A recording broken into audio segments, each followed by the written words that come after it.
वालेकुम अस्सलाम। नमाज का भी ब्रेक करते हैं अभी। अभी सब बच्चे आ जाएं एक दफा। आवाज क्लियर है ना? मुझे सिर्फ ये बता दो, आवाज क्लियर है तुम लोगों को? वालेकुम अस्सलाम मोहम्मद अहमद। वालेकुम अस्सलाम सैयद मोहम्मद बिन गोहर।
वालेकुम अस्सलाम मोहम्मद उमर। वालेकुम अस्सलाम अहमद मुर्तज़ा।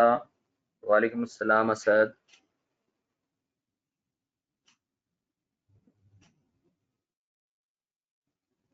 वालेकुम अस्सलाम ज़ैन। वालेकुम अस्सलाम मनीष। वालेकुम अस्सलाम रमेश। अल्हम्दुलिल्लाह मैं ठीक।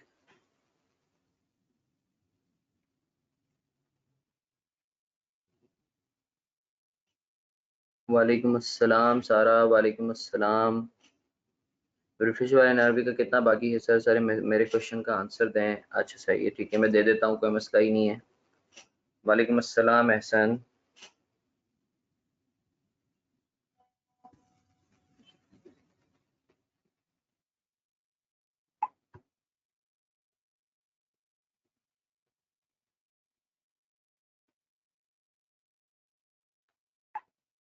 यार अभी तक तो कंफर्म है, अभी तक तो कंफर्म है।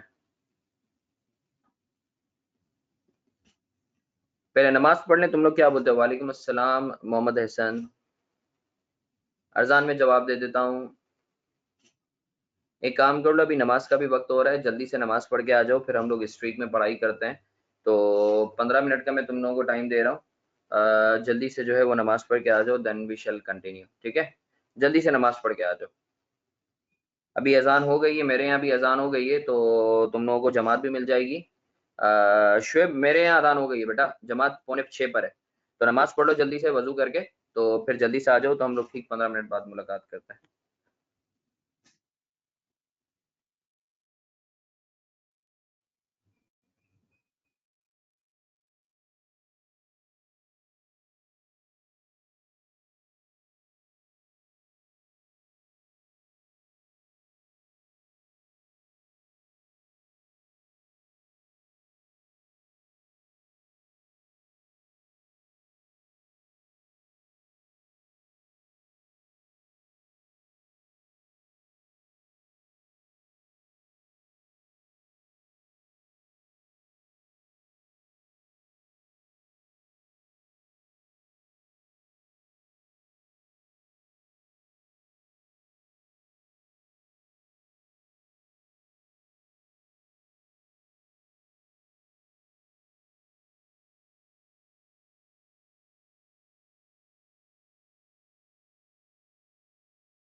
वंस अगेन खुश आमदीद आप लोग सबको। मैं उम्मीद कर रहा हूँ आप लोग सब खैर वाफियत से होंगे। आप लोगों को आवाज़ क्लियर आ रही है? मुझे सिर्फ मैसेज करके आप लोग कंफर्म कर दो।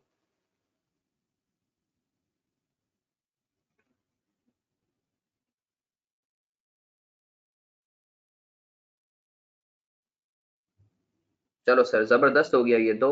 अच्छा, मैंने आप लोगों के लिए ना जैसा कि आप लोगों को पता है कि हम लोगों ने लास्ट टाइम परपीचुअल एफ को करा था, राइट? ठीक है।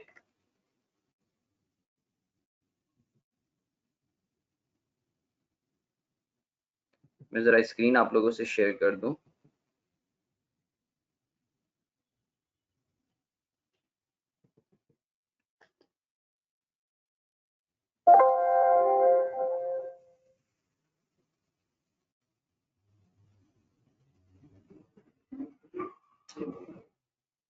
हाँ, वो एक्सेल शीट बेसिकली खोल लूँ मैं।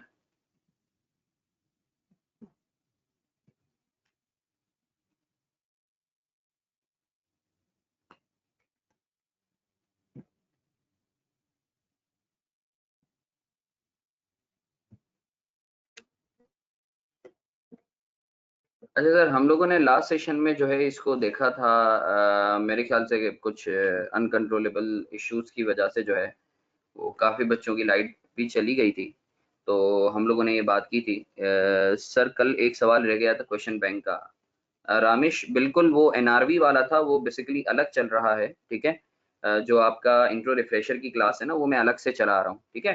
क्योंकि वो इंट्रो रिफ्रेशर की क्लास थोड़ा सा पीछे है, रेगुलर आगे है, तो मैं तुम लोगों को यहाँ रेगुलर के साथ चला रहा हूँ। इंशाल्लाह क्या कल की जो हम लोगों की क्लास है ना रिफ्रेशर की, वो रेगुलर के साथ मिल जाएगी। सेम पेज पर आ जाएंगे हम सब, ठीक है। तो वो क्वेश्चन हम लोग वहाँ करेंगे। जो एचएम वाला सवाल था ना क्वेश्चन बैंक का, वो हम लोग जो है अलग से रिफ्रेशर में कवर कर लेंगे। अभी सर हम लोगों ने जो है वो बेसिकली परपीचुअल एवको पे बात करनी थी, ठीक है। कि सर, अगर आप परपीचुअल सिस्टम यूज करते हो और वेटेड एवरेज मेथड यूज करते हो, सही है। परपीचुअल सिस्टम और वेटेड एवरेज मेथड यूज करते हो तो आप जो है वो बेसिकली क्या कहते हैं, किस तरीके से आप जो है वो ट्रीटमेंट कर रहे होगे। अच्छा सर, अब जो है इसमें दो तीन सवालात थे, बल्कि दो तीन बहुत इंपॉर्टेंट बातें थी जो हमने याद रखनी है, सही है। अच्छा, ये तुम लोगों ने वीडियोस तो देख ली ना? मुझे मैसेज करके बताओ, ये तुम लोगों ने रिकॉर्डेड लेक्चर देखा या नहीं देखा? जिन बच्चों की लाइट चली गई थी उन्होंने रिकॉर्डेड लेक्चर देखा या नहीं देखा? मैसेज करके बताओ। देख लिया ना? अरे भाई, सब जवाब दे रहे हो।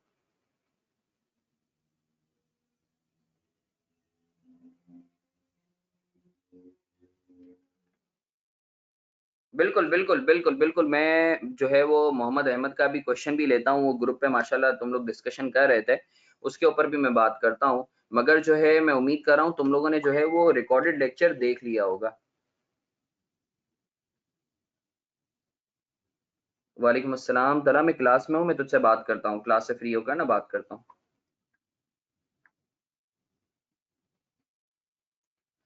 अच्छा सर, अब एक चीज समझें, आप सब सुकून से इधर मुतवज्जे हैं, सुकून से इधर मुतवज्जे हैं। जो जो पूछता हूँ उसको याद रखना है तुम लोगों ने। जो जो चीजें पूछ रहा हूँ उसको याद रखना है तुम लोगों ने, सही है।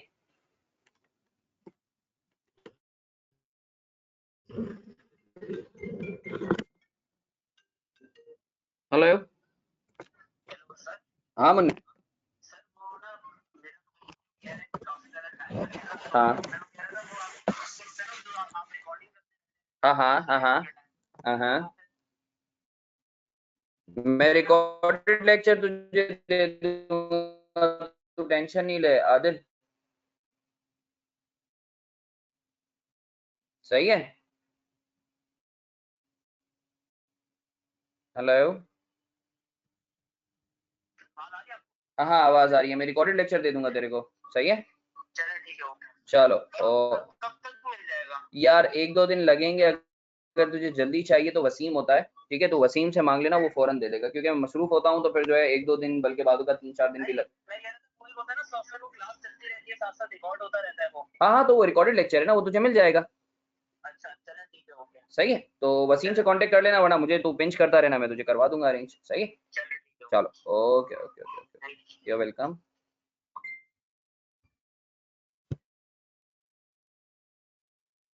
सर रिफ्रेशर में भी अच्छा, सही है, ठीक है। परपेचुअल फीफो रिपीट कर दें, सही, ठीक है। अच्छा सर, बिस्मिल्लाहिर्रहमानिर्रहीम। एक बहुत इंपॉर्टेंट बात, एक बहुत इंपॉर्टेंट एनालिसिस जो मैं तुम लोगों से चाहता हूँ तुम लोग देखो। अज्यूमिंग हमने परपेचुअल फीफो भी कर लिया है, पीरियोडिक फीफो भी कर लिया है, परपेचुअल एब्को भी कर लिया है, पीरियोडिक एब्को भी कर लिया है। मैं चाहूंगा तुम लोग सब इधर मुतवज्जो हो। खुरम सिद्दीकी हम लोगों के साथ है, खुरम सिद्दीकी हम लोगों के साथ है।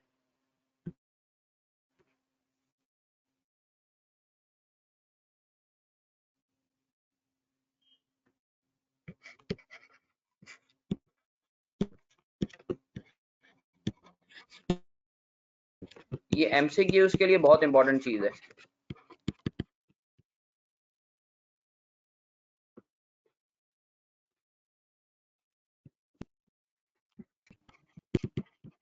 ये जो चीज मैं लिखवा रहा हूँ ये एमसीक्यूज के लिए बहुत इंपॉर्टेंट चीज है। इसमें जो कल अपना मोहम्मद अहमद एक सवाल कर रहा था ना, वो भी क्लियर हो जाएगा।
अच्छा सर, मुझे एक बात बताओ, परपीचुअल सिस्टम फीफो में, परपीचुअल सिस्टम फीफो में cost of goods available for sale कितनी थी? अच्छा, ये रुपीस हैं, ये यूनिट है?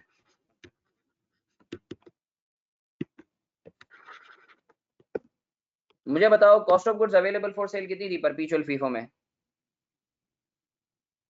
परपीचुअल सिस्टम फीफो में cost of goods available for sale कितनी थी? अमाउंट बताओ। अरे बता दो यार, अरे भाई बता दो यार, कितनी थी cost of goods available for cell?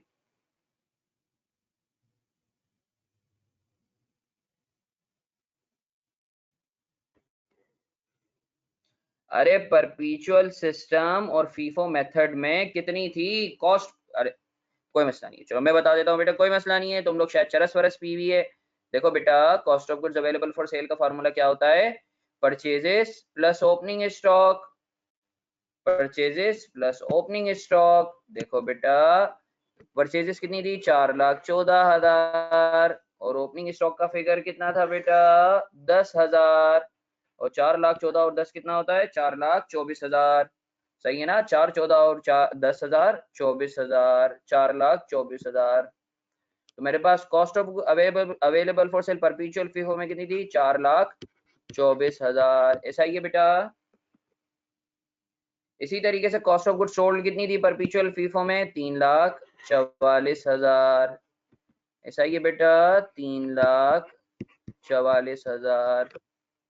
इसी तरीके से सर परपेचुअल फीफो में क्लोजिंग स्टॉक की कॉस्ट कितनी थी सर? थी 80,000। सही है बेटा। ओहो, 80,000। इसी तरीके से perpetual system weighted average method के अंदर आपके पास cost of goods available for sale कितनी थी sir?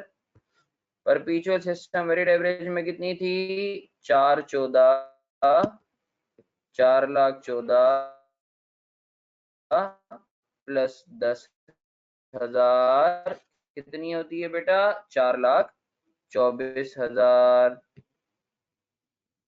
4,24,000। Cost of good sold कितनी थी बेटा? 3,46,392, 346, 392, 346, 392। और क्लोजिंग स्टॉक कितना था बेटा? क्लोजिंग स्टॉक कितना था बेटा? अरे बेटा क्लोजिंग स्टॉक बेटा, परपीचुअल सिस्टम वेटेड एवरेज में क्लोजिंग स्टॉक कितना था? 77,608, 77,608। ऐसा ही है? कोई कीड़े, कोई फतूर, कोई दिमागी कीड़े तो नहीं है?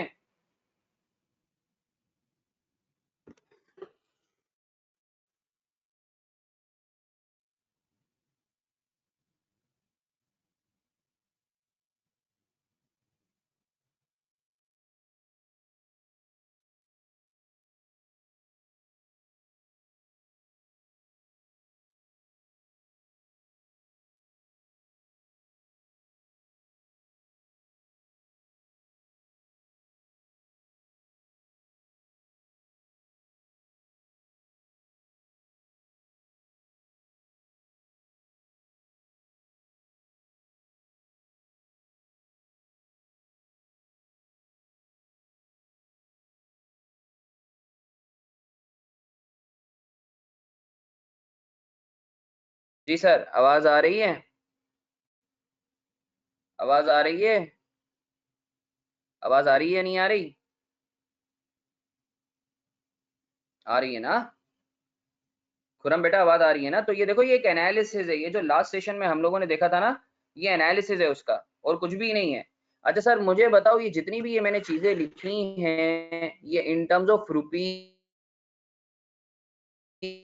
लिखी हैं? ये जितनी भी चीजें हैं ये इन टर्म्स ऑफ रुपीज हैं। अच्छा sir, in terms of unit जरा एनालिसिस करो, इन टर्म्स ऑफ यूनिट। मुझे बताओ, फीफो के अंदर गुड्स अवेलेबल फॉर सेल कितने थे? 31,000। कॉस्ट ऑफ गुड सोल्ड कितने थे? यूनिट्स की बात कर रहा हूँ, 26,000। क्लोजिंग स्टॉक कितने थे यूनिट्स? 5,000। इसी तरीके से परपीचुअल सिस्टम एवको में यूनिट्स कितने थे? 31,000। परपीचुअल सिस्टम एवको में यूनिट सोल्ड कितने थे? 26,000। इसी क्लोजिंग स्टॉक में कितने थे? 5,000। ऐसा ही है?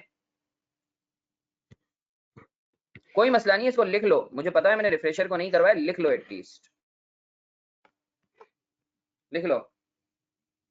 बेटा मेथड अलग है ना, तो फर्क तो आएगा ना। अच्छा सर, अब एक और बात नोट करो।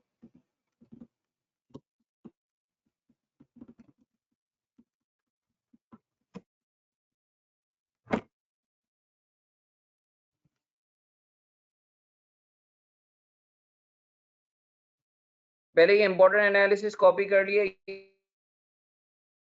ये बताओ, इंपॉर्टेंट एनालिसिस कॉपी कर लिया है? ये कॉपी किया है या नहीं किया, ये बताओ।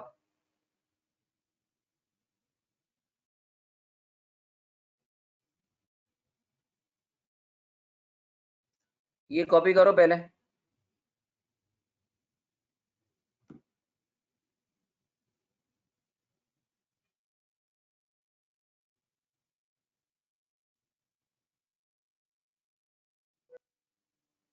अब सही आवाज है? अच्छा सर, अब मैं देखता हूँ पीरियोडिक सिस्टम में क्या सिचुएशन है। पीरियोडिक सिस्टम में क्या करा है देखना, इधर पीरियोडिक सिस्टम बहुत गौर से देखेंगे।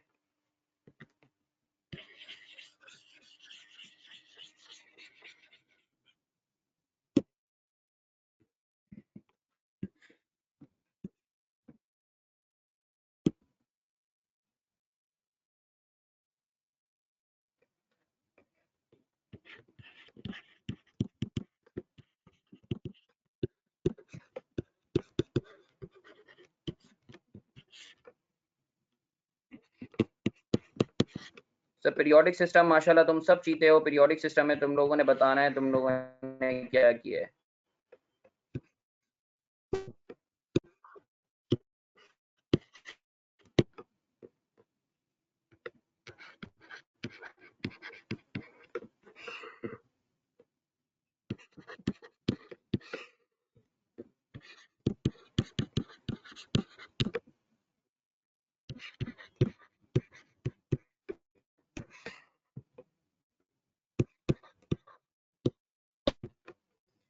रिफ्रेशर के बच्चों तुम लोग ये छाप लो, तुम लोगों को करवा दूंगा तो सुकून आ जाएगा, परेशान नहीं हो, परेशान होने की जरूरत नहीं है, अभी छाप लो। जल्दी से बताओ, पीरियोडिक फीफो में cost of goods available for cell कितना था, इन टर्म्स ऑफ रुपीस कितना था, बताओ। अरे भाई बता दो, पीरियोडिक सिस्टम में बेटा 16 दो।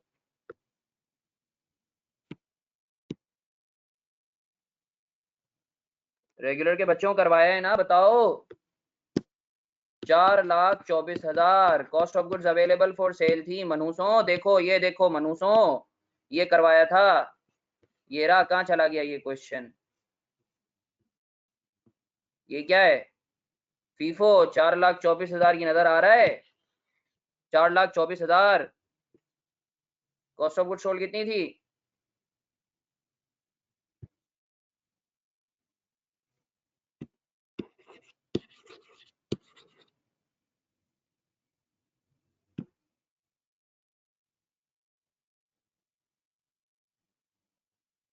कॉस्ट ऑफ गुड्स सोल्ड कितना था, 3,44,000, और क्लोजिंग स्टॉक कितना था, 80,000।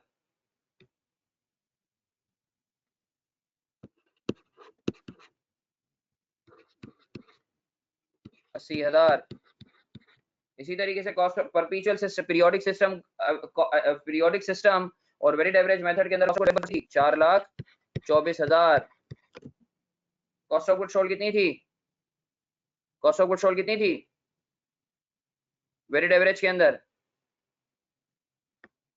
पीरियोडिक सिस्टम वेरिड एवरेज में कितनी थी,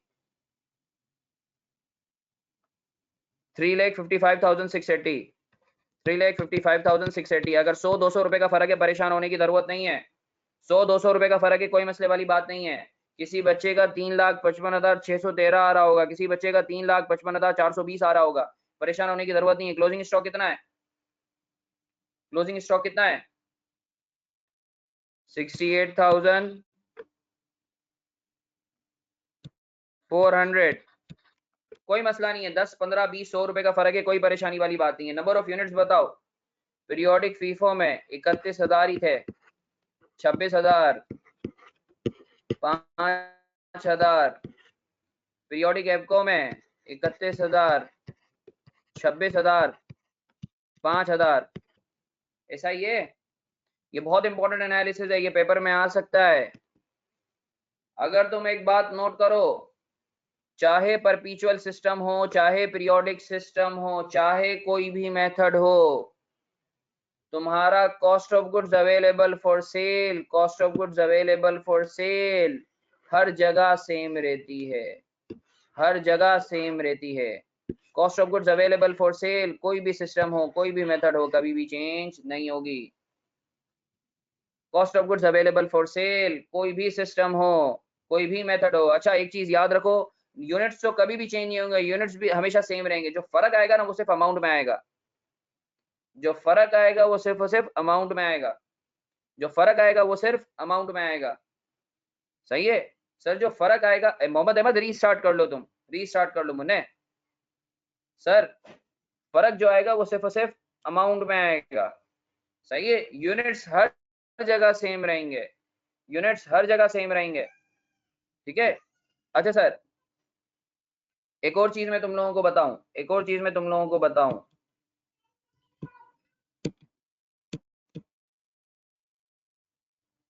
एक और चीज मैं तुम लोगों को बताऊं, परपीचुअल सिस्टम और पीरियोडिक सिस्टम फीफो में दोनों का आंसर सेम रहेगा। जो तुम्हारा कॉस्ट ऑफ गुड्स सोल्ड है, जो तुम्हारा क्लोजिंग स्टॉक है, परपीचुअल सिस्टम फीफो में भी वही है, पर पीरियोडिक सिस्टम फीफो में भी वही आंसर है। तुम देख सकते हो cost of goods sold परपीचुअल system FIFO में भी 3,44 है, परपीचुअल सिस्टम पीरियोडिक सिस्टम फीफो में भी 3,44 है। परपीचुअल सिस्टम फीफो में क्लोजिंग स्टॉक भी जो है वो 80,000 है, पर पीरियोडिक सिस्टम फीफो में भी क्लोजिंग स्टॉक 80,000 है। इसका मतलब है कि अगर मेथड सेम है तो फीफो में कोई भी सिस्टम हो आंसर सेम रहेगा। अगर मेथड सेम है, ठीक है, फीफो में कोई भी सिस्टम हो आंसर सेम रहेगा, चाहे परपीचुअल हो चाहे पीरियोडिक हो, तुम्हारा आंसर सेम रहेगा। मैं इधर लिख भी देता हूं, फीफो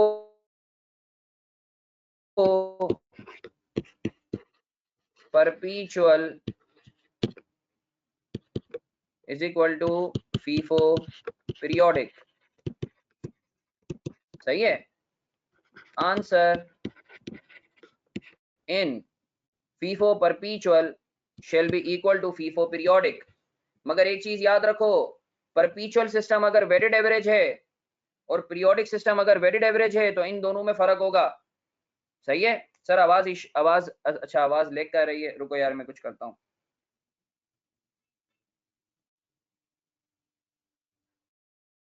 रुको मैं कुछ करता हूँ।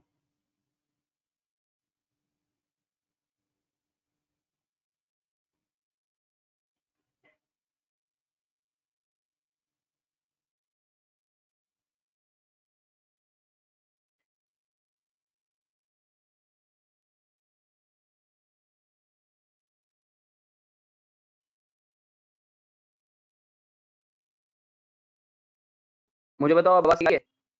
अब आवाज सही है या नहीं? आवाज सही है। स्क्रीन हैंग हो रही है जब आप लिखते हैं। ओके यार मैं अपना अच्छा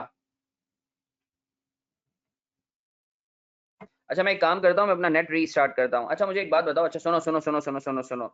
अच्छा यार इधर मिक्स मिक्स गैदरिंग है। कुछ बच्चे बोल रहे हैं अबे भाई अभी तो मैंने हिलाई नहीं है स्क्रीन।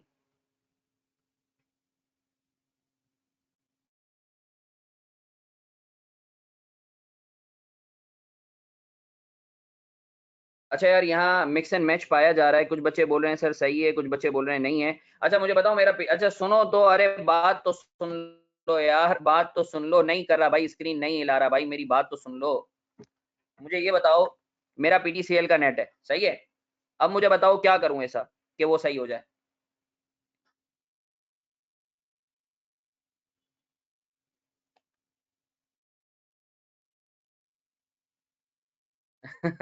अबे यार हाँ हाँ स्टॉर्म फायर है, जो भी लिख रहे हो ना बिल्कुल सही है।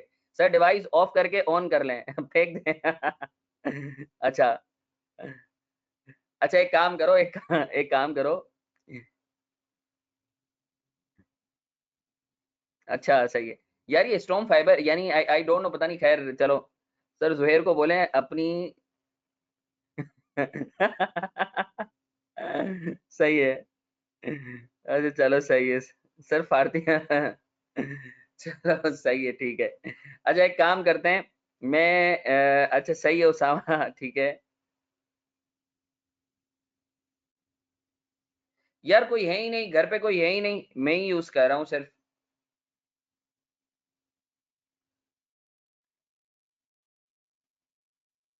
अच्छा अब क्लियर है, अब स्क्रीन भी क्लियर है, ऑडियो भी क्लियर है, नेट भी सही है। हाँ, तुम लोगों की तरह है, फालतू की बातों के अंदर सही चलता है वरना सही नहीं चलता है।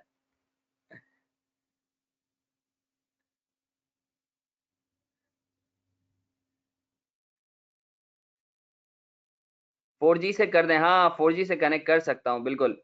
सही तो आ रहा है सर, आप पढ़ाएं, ये बच्चे तफरीह कर रहे हैं। अच्छा ऑडियो ठीक आ रही है, अच्छा ऑडियो ठीक आ रही है, सही है सही है सही है। अभी सर आवाज सही है, स्क्रीन आपकी मसला कर रही है यार, स्क्रीन तो मैं यूज ही नहीं कर रहा हूँ अभी। अच्छा एक काम करते हैं, सुनो सुनो सुनो सुनो, सबर करो, मैं एक काम करता हूँ, अभी स्टार्ट करते हैं, हम लोग कंटिन्यू करते हैं। मैं 4G से अपना कनेक्ट कर लेता हूँ। मैं 4G से कनेक्ट कर लेता हूँ अपना, कोई मसले वाली बात नहीं, थोड़ा सबर करो। थोड़ा सबर करो, मैं 4G से कनेक्ट करता हूँ, सही है। 4G से कनेक्ट करता हूँ। अभी थोड़ी देर सबर, सबर अली, थोड़ा थोड़ा सा सबर।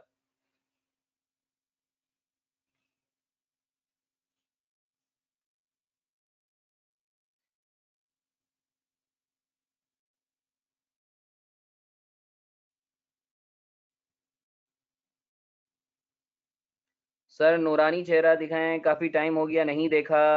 यार असल में अभी अगर मैं वीडियो ऑन करूंगा ना तो फिर वो तुम्हें पता है नेट का इशू होता है। इंशाल्लाह कल जो है मैं प्रोबेबली क्लास जो है वो लूँ।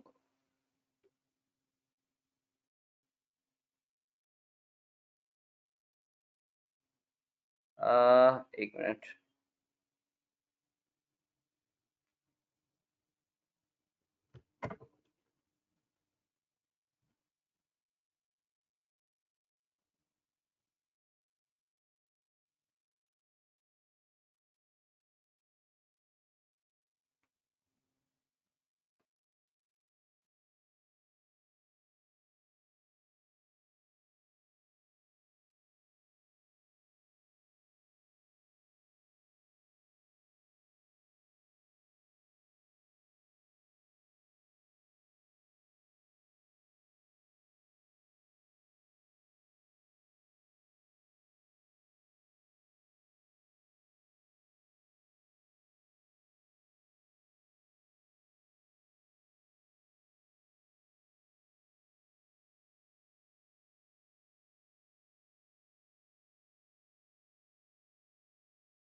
जी सर, आवाज आ रही है अब?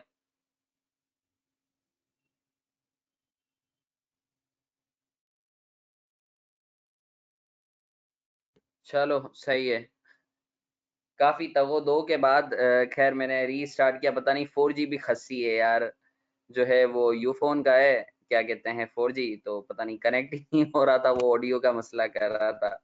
तो खैर अल्लाह आसानी करे। वैसे तो बड़ा अच्छा चलता है, आई डोंट नो, पता नहीं काम के वक्त जो है ये पता नहीं, आई डोंट नो डाउन हो गया। यूफोन में तो 3G है, पता नहीं, नहीं 4G आ चुका है, वो तो लिखा हुआ भी होता है। पीडीसीएल भी खसी, हाँ पीडीसीएल भी बेकार है यार, ये मैं चेंज करवा लूंगा। यार जोंग की डिवाइस है, बिल्कुल मेरे पास है, बिल्कुल जोंग की डिवाइस है, मगर वो वही ऑफिस में यार एक्चुअली जो है वो रखता हूँ मैं, वो मैं इधर नहीं लाता। स्ट्रॉन्ग फाइबर लगवाए, हाँ यार ये बिल्कुल करना है, बिल्कुल करना है। चलो थैंक यू तुम लोगों की सजेशंस का, शुक्रिया। अच्छा सर, हम लोग अभी पढ़ाई कर लेते हैं। सर हम लोगों ने बात की थी कि देखो एक चीज याद रखो, एक चीज याद रखो, कोई भी सिस्टम हो, अगर तुम्हारा मेथड फीफो है ना, तुम्हारा आंसर सेम रहेगा।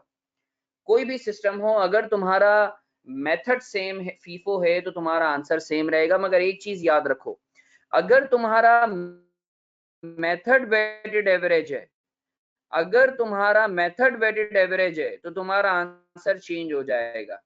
ये देखो, तुम्हारा जब परपीचुअल सिस्टम था और वेटेड एवरेज था, तो तुम्हारा कॉस्ट ऑफ गुड सोल्ड कितनी आ रही थी, 3,46,000। और जब तुम्हारा पीरियोडिक सिस्टम था और वेटेड एवरेज था, तो तुम्हारा आंसर क्या आ रहा था, 3,55,000। अच्छा यूनिट्स तो सेम ही रहते हैं। इसी तरीके से जब तुम्हारा परपीचुअल एवको था, जब तुम्हारा परपीचुअल एवको था, तो तुम्हारा क्लोजिंग स्टॉक कितना आ रहा था, 77,000। जबकि तुम्हारा पीरियोडिक एवको था, तो तुम्हारा आंसर कितना आ रहा था, 68,000। तो सर इसकी वजह क्या है, मेथड सेम है, वेटेड एवरेज है, वेटेड एवरेज है, मगर जो है सिस्टम की वजह से वेटेड एवरेज में आंसर क्यों चेंज होता है। सर उसकी वजह ये है, उसकी वजह ये है, उसकी वजह ये है, जो अभी मैं तुम्हें दिखा रहा हूं।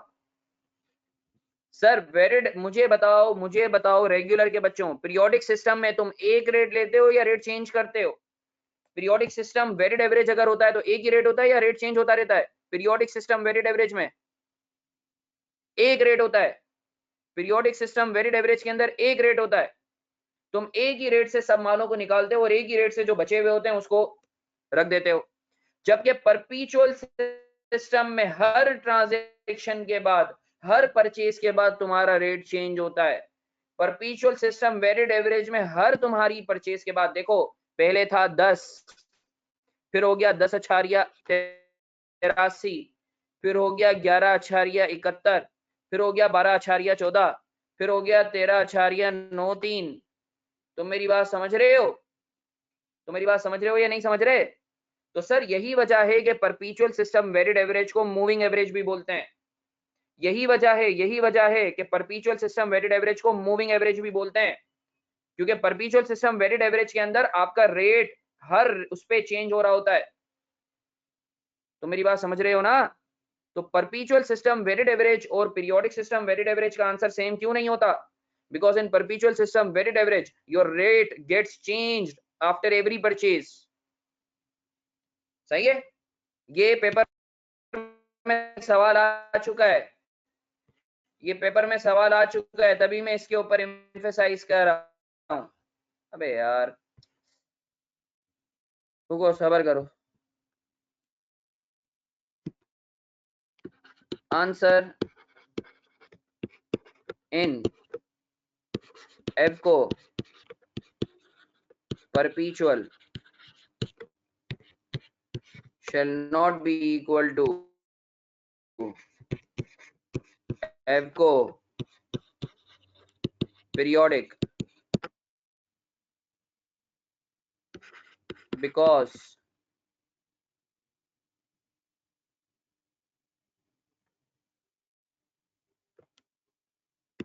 in FIFO perpetual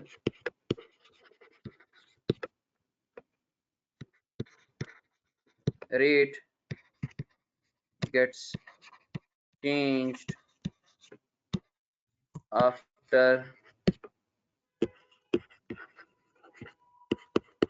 every purchase.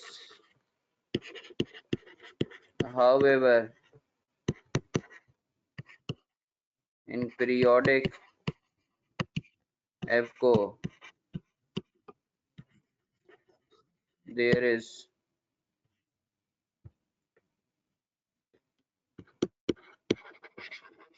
only single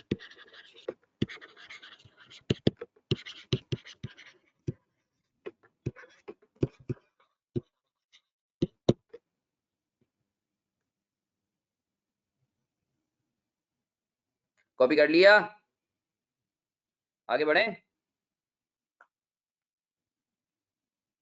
copy कर लिया, आगे बढ़े, जल्दी जल्दी जल्दी, टाइम का मुकाबला सख्त है। कल इंशाल्लाह जो है, कल 8 से 11 वाली जो मेरी रात की क्लास है ना, that would be very important class, सही है। उसमें जो है वो क्या कहते हैं, मैं कुछ नई चीजें तुम लोगों को बता रहा हूँ, तो डोंट मिस दैट क्लास, सही है। Humble request to all of you, कल वाली क्लास, कल रात वाली क्लास मिस नहीं करना, ठीक है।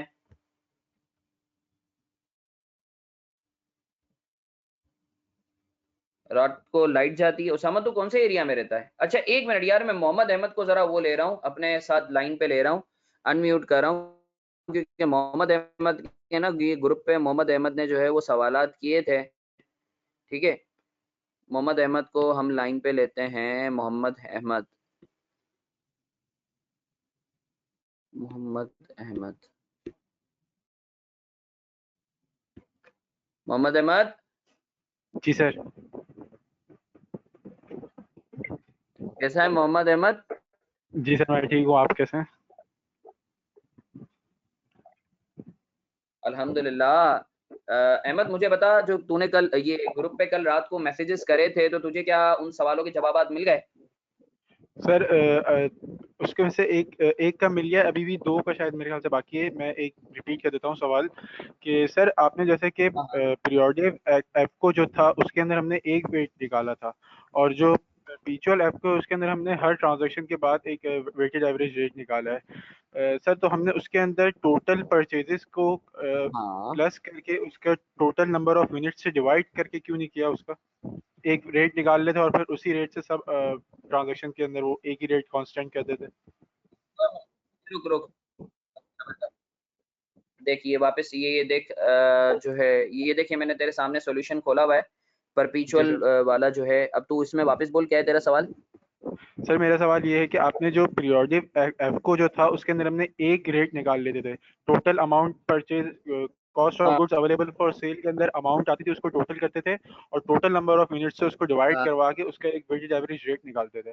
जबकि जो परपेचुअल एफको जो है उसके अंदर आपने हर ट्रांजेक्शन पे जो अमाउंट आ रही है उसको डिवाइड करवाया उसके यूनिट से, यानी कि प्रीवियस यूनिट आपने उस सी बात प्लस करके उसका रेट निकाला है। आप यूं भी तो कर सकते थे कि उसके अंदर जितनी भी परचेजेस आपने की है उसको और ओपनिंग स्टॉक को आप उसकी अमाउंट को प्लस करते और उसके टोटल नंबर ऑफ यूनिट से डिवाइड करवा के एक रेट निकाल लेते और फिर उसी कांस्टेंट रेट के साथ आप सारी ट्रांजैक्शन में वो रेट से आप लेते। तो देखो देखो मुन्ना, मुन्ना एक चीज समझो अहमद, परपीचुअल और पीरियोडिक में फर्क ही यही है कि परपीचुअल के अंदर है ना, तुम्हें पता होता है तुम्हारे पास बैलेंस कितना है, तो तुम हर बैलेंस के बाद ना एक नया रेट निकाल सकते हो। तो मेरी बात समझ रहे हो? जी पीरियोडिक में तो तुम्हें पता ही नहीं होता कि तुम्हारे पास बैलेंस कितना है। तुम पीरियोडिक में तो तुम्हें एक अरसे बाद जाके पता चलता है कि तुम्हारा टोटल बैलेंस इतना था।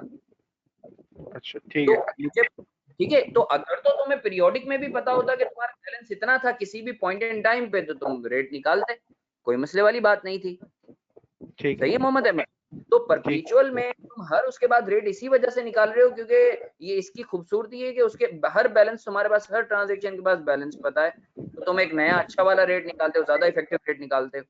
सही है। ठीक है सर।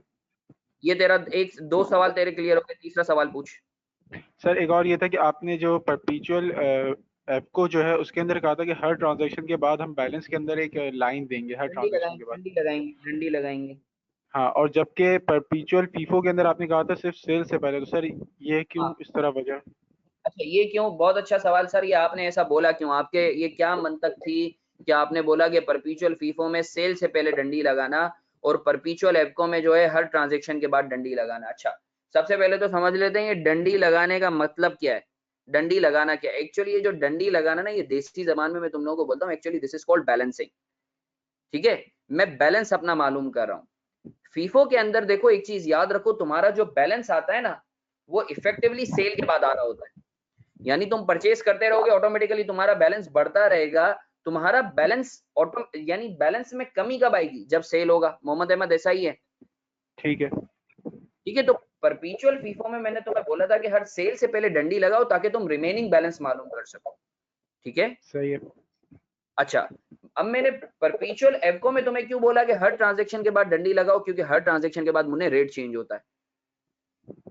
सही है। ठीक है, तो इस वजह से मैंने बोला परपीचुअल एवको में हर ट्रांजेक्शन के बाद डंडी लगानी है। और सर ये भी तो कह सकते हैं ना कि हर ट्रांजैक्शन के बाद हमें एक टोटल अमाउंट पता चल रही है, हमारा यूनिट टोटल हमें पता चल रहा है उसका। Yes, you may say that, yes you may say that. Okay sir. ठीक है मुन्ने, चलो ठीक है अब अनम्यूट, वो म्यूट हो जा। अच्छा जी, कोई और सवाल?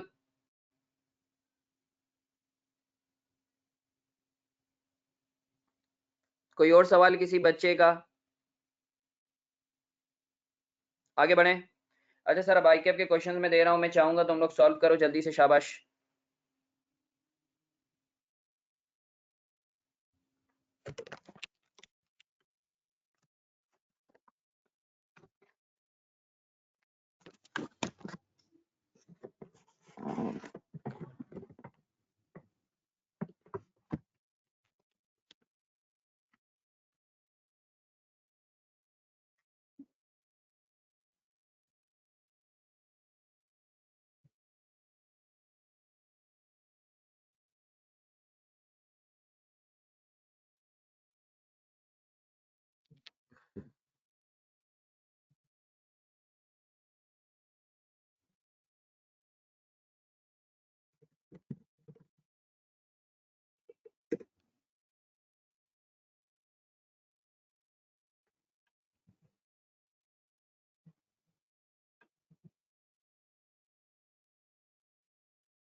खुरम फुल तरस गया है तू।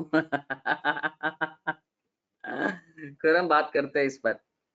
अच्छा जी भाई, ये तुम लोगों ने कर लिया था? एक्चुअली वो FR1 का पीपी है, FR1 में एक्चुअली पीपी में पढ़ा रहा होता हूँ।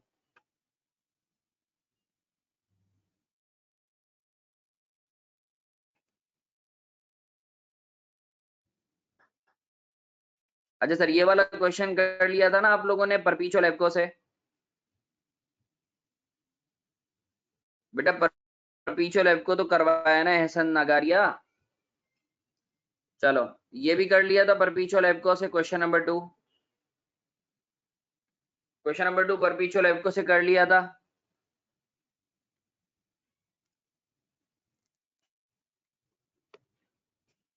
परपीचुअल एवको कर लिया था।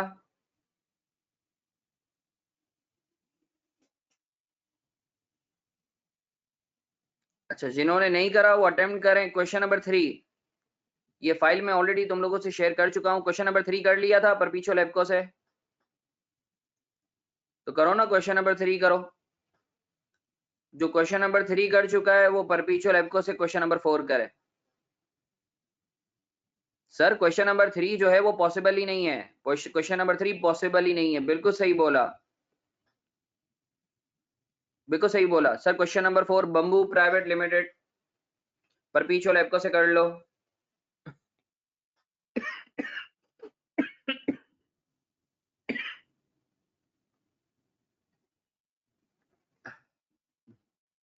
बाकी यार तुम लोग भी अपना ख्याल रखो कि हम लोगों के 1-2 टीचर्स को कोरोना हो गया। इवन कि हमारे जो एक एग्जामिनेशन डिपार्टमेंट का बंदा है उसको भी कोरोना हो गया है। तो अल्लाह तुम सबको अपनी आफियत में रखे। तो बहुत खतरनाक सिचुएशन है। हाँ, साद अल्ताफ को भी जो है वो कल ही हम लोगों को पता चला है। अल्लाह आफियत का मामला करे, अल्लाह सेहत दे। चलो ये करो, तो क्वेश्चन तो सॉल्व करो। समीर मैं जवाब देता हूँ।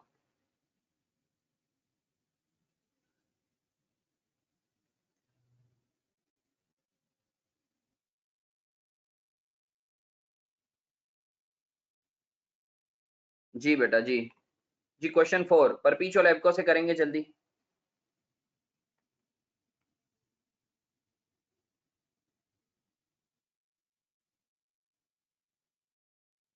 हाँ हो रहे हैं मोहम्मद उसामा, मैसेजेस शो हो रहे हैं।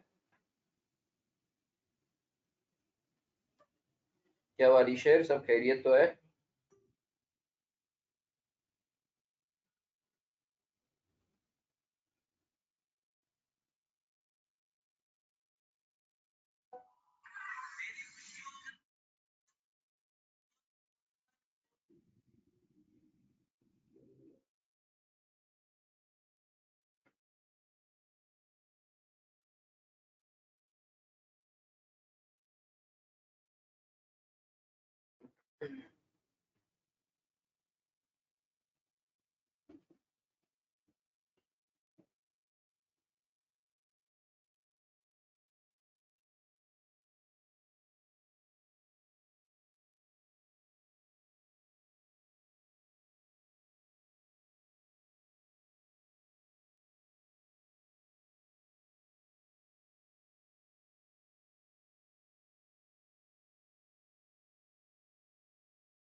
चलो अच्छी बात है फाइक, बहुत अच्छी बात है।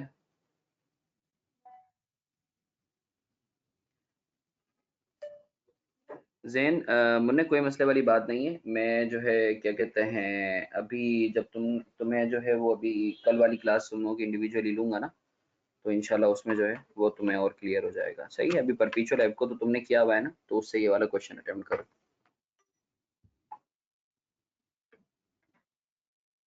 क्वेश्चन 4 तो करो, bamboo private limited.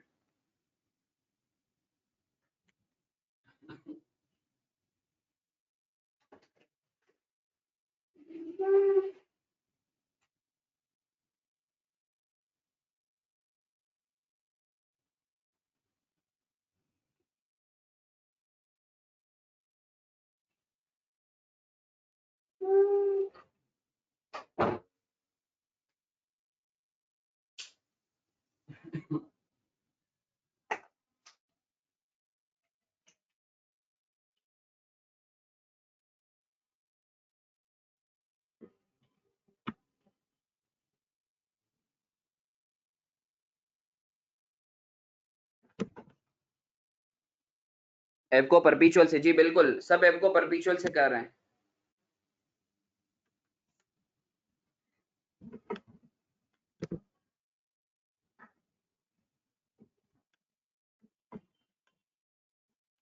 Khurram Siddiqui, incidental operation से रेवेन्यू जनरेट होता है? It depends.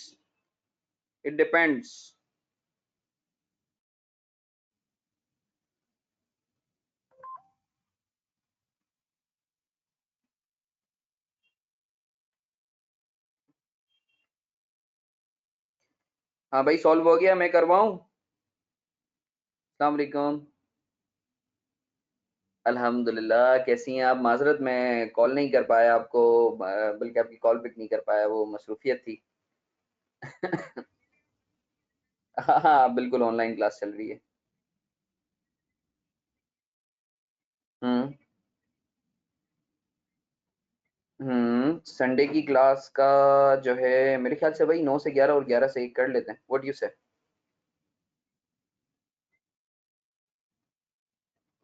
बिल्कुल बिल्कुल बिल्कुल बिल्कुल बिल्कुल बिल्कुल बिल्कुल बिल्कुल बिल्कुल बिल्कुल बिल्कुल। तो हाँ बिल्कुल, आप मुझे लिंक भेज दें, और बाकी जो है वो आपने मेरा मेरा काम किया। हाँ हाँ हाँ हाँ हाँ हाँ। Okay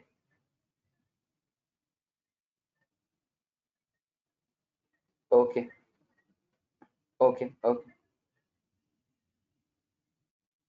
okay okay, done done done हो गया। Thank you so much, thank you so much Nisha. चले, उस वक्त भी आपको थैंक यू कहूंगा, सही है। चले ओके, आप बस मुझे लिंक शेयर कर दीजिएगा, सही है। चले ओके ओके ओके, अल्लाह हाफिज। अच्छा सर, सॉल्व करवाऊं मैं?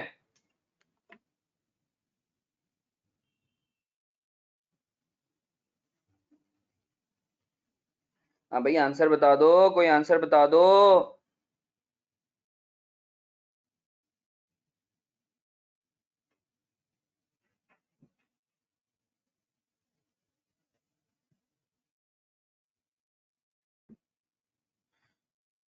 2 मिनट सर, ट्राई करने दें। ओके, ट्राई कर लो।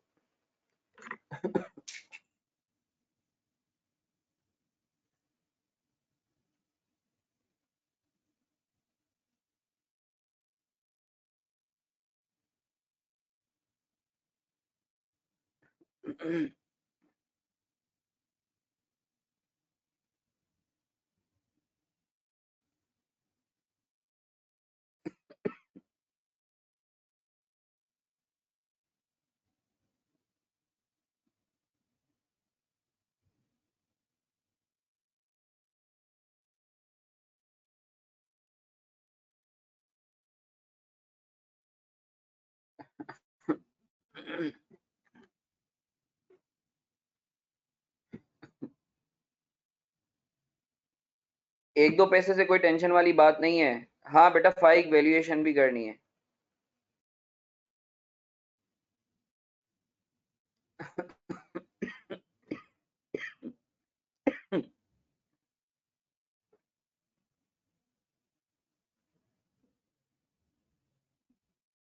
अच्छा सर, बिस्मिल्लाहिर्रहमानिर्रहीम, let's have a discussion on this question. Bamboo Private Limited uses periodic inventory system. The beginning inventory, अब कोई खांसी क्यों हो रही है आपको? फाइक यार, पता नहीं गला खराब है, शायद आइसक्रीम खा ली थी दोपहर में इस वजह से। तो वैसे डर भी लगता है, यानी इस कोरोना ने इतना नफसियाती कर दिया है, जहाँ खांसी होती है ना, या थोड़ा सा बुखार भी चढ़ता है, नजला होता है, सामने वाले की भी फटती है, अपनी भी फटती है, कि पता नहीं क्या हो गया है। तो खैर, अच्छा। खैर, bamboo private limited uses periodic inventory system. अब कोई मनुष्य यह नहीं सोचे कि सर इसमें तो लिखा हुआ है पीरियोडिक, आपने जो है वो पर आपने जो है वो परपीचुअल से करवाया है।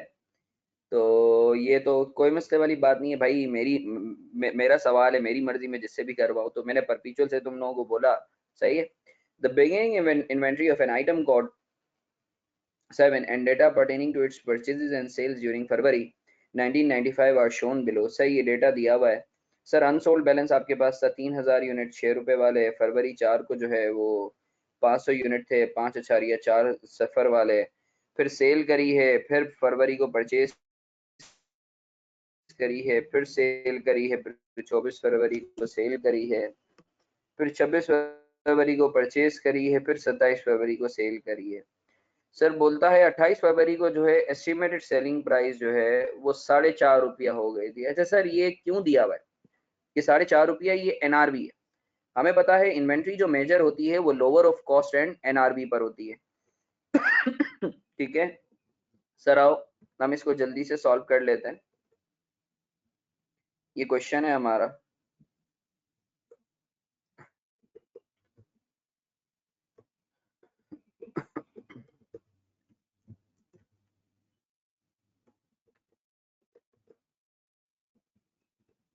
परपीचुअल इन्वेंट्री इज मेंटेन का मतलब है परपीचुअल सिस्टम यूज करते हो, नॉट मेंटेन का मतलब है पीरियोडिक सिस्टम यूज करते हो। सर क्वेश्चन का नाम क्या है? Bamboo private limited.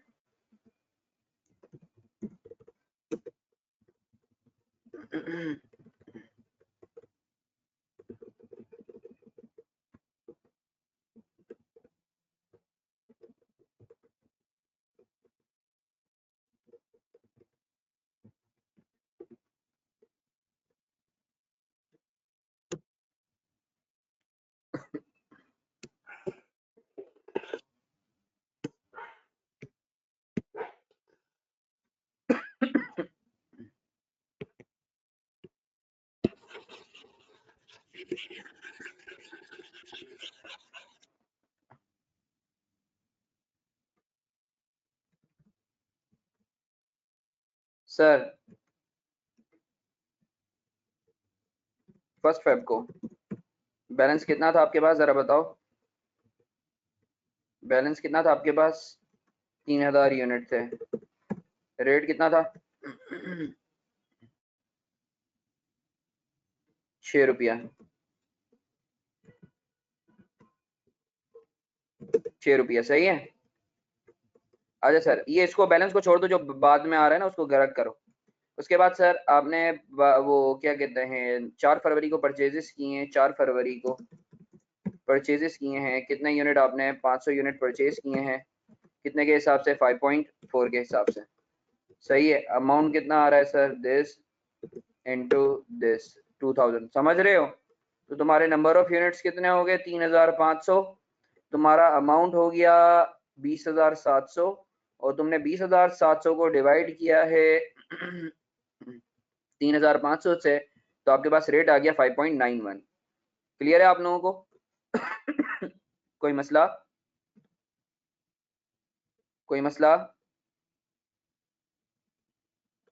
आगे बढ़ते हैं सर। 9 फरवरी को सेल करी हैं 2000 यूनिट, 9 फरवरी को सेल करें हैं 2000 यूनिट, 9 फेब को सेल करें हैं 2000 यूनिट। सर 2000 यूनिट सेल करें हैं, रेट कौन सा होगा सर, रेट वही होगा 5.91, सही है सर। अमाउंट कितना होगा, दिस इनटू दिस, सही है सर। 3.5 थे, 2000 चले गए, 1500 बच गए। 20,700 का अमाउंट था, 118,828.5217 जो है वो चला गया, तो आपके पास पीछे कितने रह गए, 8,871। क्लियर है आप लोगों को सर? 9 फरवरी के बाद सर 12 फरवरी को परचेज किए 3000 यूनिट, 12 फरवरी को परचेज किए हैं 3000 यूनिट, कितने वाले कितने वाले, कितने वाले, 5.10, 5.10, सही है। आपके पास सर अमाउंट कितना आ गया 15,300। सर ऑटोमेटिकली आपका जो है बैलेंस बढ़ गया, बैलेंस कितना 4,500 हो गया, रेट है 5. ये डिलीट कर दो, ये तुम इससे परेशान नहीं होना, ये लो मैंने डिलीट कर दिया है, सही है। सर 8,871 था तुम्हारे पास बैलेंस, तुमने 15,300 का और परचेज किया तो तुम्हारा अमाउंट इतना हो गया। जब अमाउंट को तुमने नंबर ऑफ यूनिट से डिवाइड करा तो आपके पास रेट आ गया 5.37। आई होप आपको समझ आ रहा है। 12 फरवरी के बाद आपके पास आ जाता है 20 फरवरी। 20 फरवरी को आपने सेल करे हैं 800 यूनिट्स, 20 फरवरी को आपने सेल करे हैं 800 यूनिट्स। सर 800 यूनिट सेल करे हैं, सर 800 यूनिट कौन से वाले होंगे, 5.37 वाले, सही है। तो सर इतने के बिक गए। जब 4,500 में से आपने 800 यूनिट बेचे हैं, 4,500 में से आपने 800 यूनिट बेचे हैं, तो पीछे कितने रह गए 3,700, 19,874 वाले, रेट है 5.37। क्लियर है? अच्छा सर 20 फरवरी के बाद 24 फरवरी को सेल करें हैं 16,000 यूनिट, 24 फरवरी को सेल करें हैं 16,000 या 1600, 1600, रेट कितना होगा, रेट यही होगा सर 5.37। क्लियर है? पीछे कितने रह गए सर, पीछे रह गए सर, यही आ रहा है, यही आ रहा है। देखो सेल के बाद रेट चेंज नहीं हो रहा है, सेल के बाद रेट चेंज नहीं हो रहा है, सेल के बाद रेट चेंज नहीं हो रहा है। आगे बढ़ते हैं सर। 24 फरवरी के बाद 26 फरवरी को परचेज किए 1204.80 पे। कब परचेज किए, 26 फरवरी को। कितने परचेज किए हैं सर, 1200 यूनिट परचेज किए हैं, कितने के हिसाब से, 4.8 के हिसाब से। सर आपका बैलेंस कितना हो गया, ये खरीदने के बाद बैलेंस कितना हो गया सर, बैलेंस हो गया आपका 3,300। सर अमाउंट कितना आ रहा है 17,040। देखो 11,000 का बैलेंस था, 5,760 का और खरीदा, तो आपका बैलेंस हो गया 17,040। क्लियर है आप लोगों को? 26 फरवरी क्लियर है? तो 26 के बाद 27 फरवरी को आपने सेल किए हैं 300 यूनिट, 27 फेब को सेल किए हैं 300 यूनिट, 27 फेब को सेल किए हैं 300 यूनिट। सर रेट कितना होगा 5.16,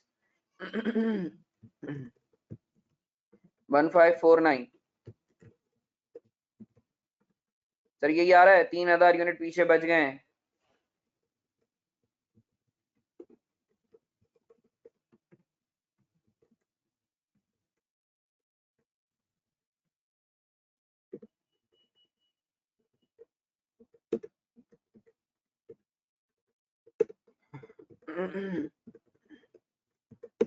कोई दिमागी कीड़े, मुझे जल्दी से बताओ, मुझे जल्दी से बताओ, मेरा क्लोजिंग स्टॉक कौन सी वैल्यू पर आएगा, मेरा क्लोजिंग स्टॉक कौन सी वैल्यू पर आएगा, मेरा क्लोजिंग स्टॉक 23,000 पे आएगा, या मेरा क्लोजिंग स्टॉक 26,000 पे आएगा, या मेरा क्लोजिंग स्टॉक 15,000 पे आएगा?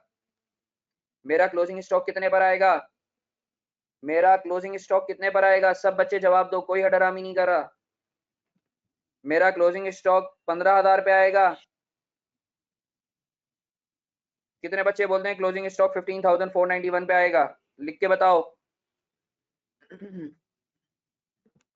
मैं रैंडमली किसी भी बच्चे को अनम्यूट कर रहा हूं, वो बताएगा मुझे। मैं रैंडमली किसी भी बच्चे को अनम्यूट कर रहा हूं, वो बताएगा मुझे।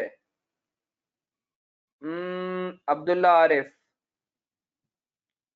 अब्दुल्ला, अब्दुल्ला, अब्दुल्ला आवाज आ रही है?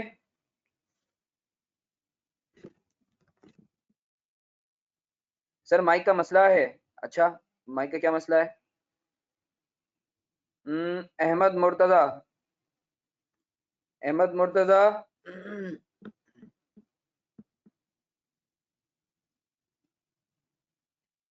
Ahmed Murtaza. Hello, yes sir. Rizwan में बात करता हूँ, तुमसे भी बात करता हूँ। अस्सलाम वालेकुम। हेलो, वालेकुम अस्सलाम सर। अस्सलाम वालेकुम। अहमद कैसा है? वाले ठीक ठाक सर। अहमद मुझे ये बता, मेरा जो क्लोजिंग स्टॉक वैल्यू होगा वो कितने पर होगा? वो 26,000 पे होगा, 23,000 पे होगा, या 15,000 15,491 पे होगा? कितने पे होगा? सर सॉरी, मैं ये बता नहीं सकता क्योंकि मेरी पहली क्लास अभी फीफो की, ये पहली क्लास सिर्फ फ्रेशर की ना, तो मुझे इसका भी आइडिया नहीं है कुछ भी। अच्छा, मुन्ना तो हमने पहले पढ़ा हुआ है ये। नहीं सर, पहला अटेम्प्ट है, पहली क्लास है। अच्छा, तुमने वो अकाउंटिंग इससे पहले पढ़ा ही नहीं है? नहीं सर। ओके, चलो सही है अहमद, कोई मसले वाली बात नहीं है। आई अप्रिशिएट, तुमने जो है एटलीस्ट मुझे बताया तो सही है। अहमद मैं फिर तुमसे बाद में बात भी करता हूँ, तुम्हारी जो अकाउंटिंग की बेसिक्स है ना, मैं बात करता हूँ। ठीक है सर, ठीक है। चलो भले, ओके सर। mute हो जाओ। अच्छा जी, आ, इसके बाद अम्माद, अम्माद नदीम, अम्माद नदीम। मोहम्मद बेटा पूछता हूँ, बेटा पूछता हूँ। Ammad Nadeem,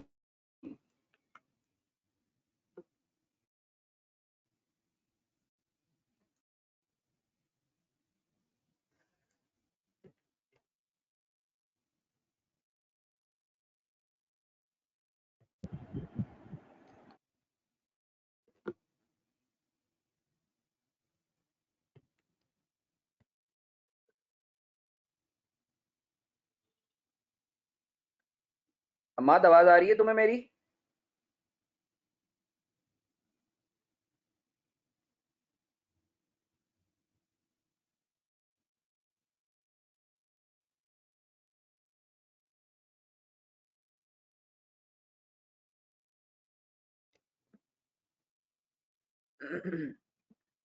hello hello hello. हाँ अम्माद आवाज आ रही है? जी जी सर। अम्माद आवाज आ रही है, नहीं आ रही? हेलो अम्माद मुझे बताओ, तुम्हारी क्लोजिंग स्टॉक किस पर वैल्यू होगी? 15,000 पे, 26,000 पे, या 23,000 पे? सर, 15,000 पे होगी। अच्छा, 15,000 पे होगी। अम्माद क्यों, हमने क्या पढ़ा था? इन्वेंट्री किस वैल्यू पर मेजर होती है अम्माद? सर वैसे आपको की मेरी पहली क्लास है, लेकिन मैं चांस ले रहा हूँ। ले ले ले, कोई मसला नहीं है। इधर जो जो दिल में आता है तुक्का लगा दे, कोई टेंशन वाली मुझे बात नहीं है, हम सीखने के लिए बैठे। मुझे यहाँ तक लग रहा है 15,000 पे होगी। अच्छा अच्छा, मुझे सिर्फ इतना बता, ये हमने रिफ्रेशर में भी पढ़ा है कि इन्वेंट्री किस वैल्यू पर मेजर होती है। हमने पढ़ा था ना कि inventory is measured eight something something, वो समथिंग समथिंग क्या था, कुछ याद आ रहा है? एनआर एनआरवी वैल्यूज हाँ नहीं। नहीं नहीं है, बिल्कुल सही बोल रहा है, सही। बिल्कुल सही बोल रहा है।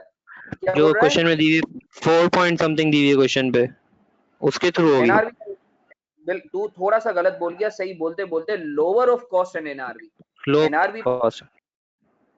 Lower of cost and NRV, दोनों में से जो भी छोटा होगा। ठीक है। समझा?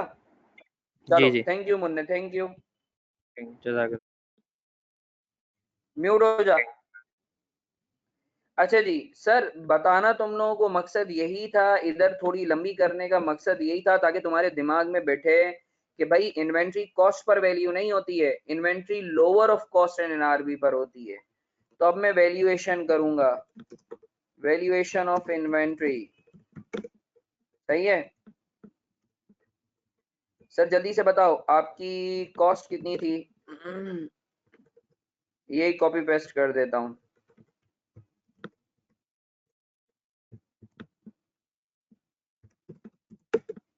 सर 3000 की कॉस्ट थी, 5.16 का रेट था, सही है, ये था यूनिट, ये था रेट, ये था अमाउंट। मगर जब हम मार्केट में गए तो हमें पता चला यार ये जो 3000 यूनिट हैं इसकी एनआरवी जो है वो है 4.5, एनआरवी तो 4.5 है, एनआरवी तो 4.5 है। तो हम किस पर करेंगे सर? दोनों में से छोटा कौन? 15 छोटा, 13,500 छोटा, 13,500 छोटा। तो हम बेटा वैल्यू कितने पर करेंगे बेटा? 13,500 पर करेंगे। तो सर लॉस कितने का है sir? NRV loss, NRV loss sir आप खड़े थे 15,491 पे, आपको 13,500 पे वैल्यू करना है, तो एनआरवी लॉस इन दोनों का डिफरेंस होगा। तो 1991 का आपका एनआरवी लॉस होगा। ठीक है, तो ये आपका बेसिकली सॉल्यूशन था जो आप लोगों ने करना था। सही है, अब मैं आप लोगों को एक और क्वेश्चन दे रहा हूं, आप लोग जल्दी से अटेम्प्ट करेंगे।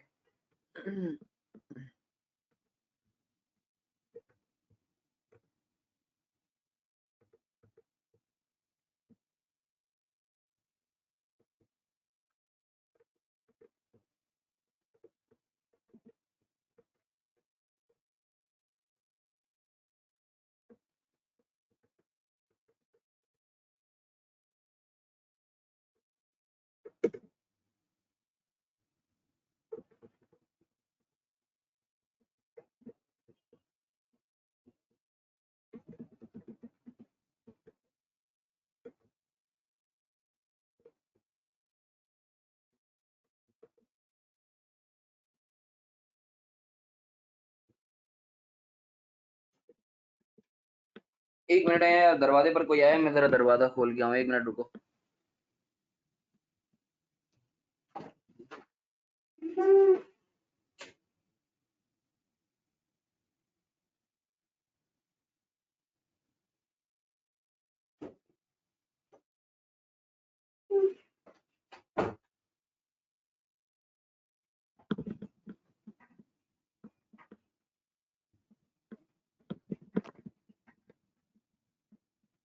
नहीं खुरम बेटा, estimated selling price minus estimated selling cost minus cost to complete cell.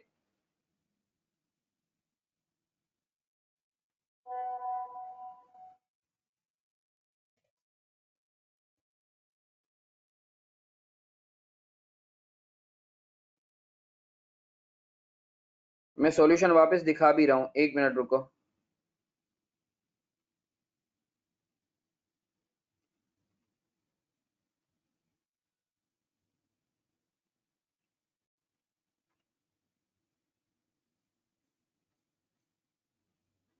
हाँ असद बोलो।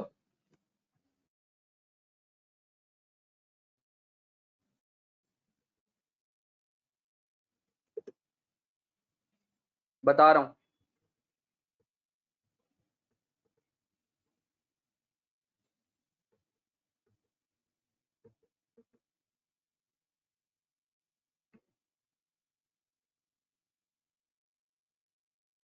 Yes yes yes.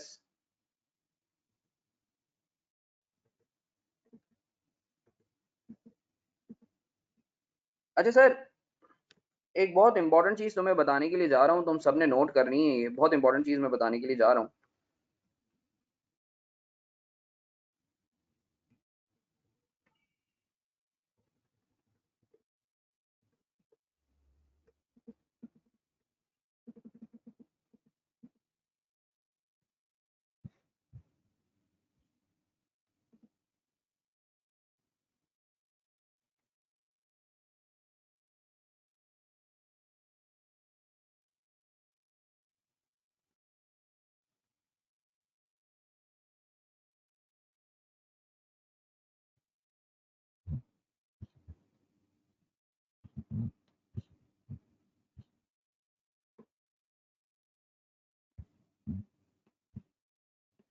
ये बल्कि एक काम करो, क्योंकि कल 8 से 11 हम लोगों की क्लास है ना, तो रेगुलर के बच्चों भले ऑफ कर लो, सही है, क्योंकि मुझे रिफ्रेशर के बच्चों को जो है ना वो साथ मिलाना है, वरना रिफ्रेशर के बच्चों के साथ नाइंसाफी होगी, ठीक है। तो तुम लोग भले चले जाओ, क्योंकि एक एडवांस करेंगे मगर रिफ्रेशर के बच्चे पिकअप नहीं कर पाएंगे। तो मैं चाहूंगा अभी रेगुलर के बच्चे चले जाएं, ये जो 15-20 मिनट अभी रहते हैं, मैं रिफ्रेशर की क्लास अभी कंटिन्यू करूंगा, सही है। तो रेगुलर के बच्चे जा सकते हैं, तुम लोग रहना चाहो रहो, तुम लोग जाना चाहते हो चले जाओ, सही है। सर आप रिफ्रेशर के बच्चों को अभी क्या करवाएंगे, एक्चुअली उनका जो है वो क्या कहते हैं एनआरवी वाला एक एरिया रहता था, ठीक है, और उनका जो है वो क्या कहते हैं एक ये फीफो पीरियोडिक और एफको पीरियोडिक वगैरह वाला एरिया रहता था, तो मैं इनको वो करवा दूं, ठीक है। तो चूंकि अभी एक एडवांस कॉन्सेप्ट करवाना है, तो अभी अगर मैं करवाऊंगा ना तो रेगुलर को तो समझ में आ जाएगा, रिफ्रेशर का बच्चा थोड़ा पीछे रह जाएगा, ठीक है। तो इस वजह से रेगुलर के बच्चों आप लोग जाना चाहते हो चले जाओ, रिफ्रेशर के बच्चों का कंटिन्यू है। अच्छा सर, रिफ्रेशर के बच्चों हम बिस्मिल्लाह करते हैं, अल्लाह हाफिज तुम सबको मेरी तरफ से रेगुलर के बच्चों। अच्छा जी सर, अगर आप लोगों को याद हो रिफ्रेशर के बच्चों, हम जल्दी से जो है ना हम लोगों का एरिया कवर अप कर लेते हैं, ताकि हम लोग जो है वो कोप अप कर लें कल की क्लास से पहले। अच्छा सर,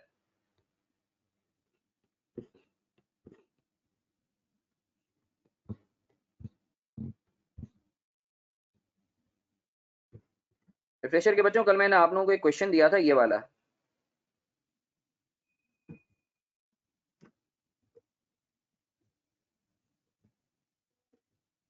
रिफ्रेशर के बच्चों आप लोगों ने ये वाला क्वेश्चन कर लिया था, क्वेश्चन नंबर 3 कर लिया था, सही है। क्वेश्चन नंबर 3 भी कर लिया था, क्वेश्चन नंबर 4 भी कर लिया था, सही है।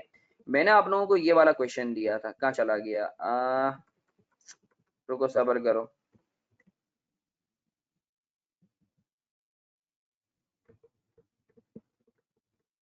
मैंने आप लोगों को ये वाला क्वेश्चन दिया था एचएम का, ये आप लोगों से हो गया था।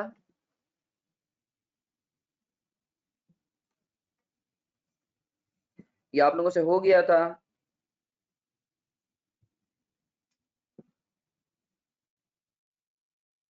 रिफ्रेशर के बच्चों ये हो गया था, बोलो चाहते हो मैं करवा दूं, ये चाहते हो ये मैं करवा दूं।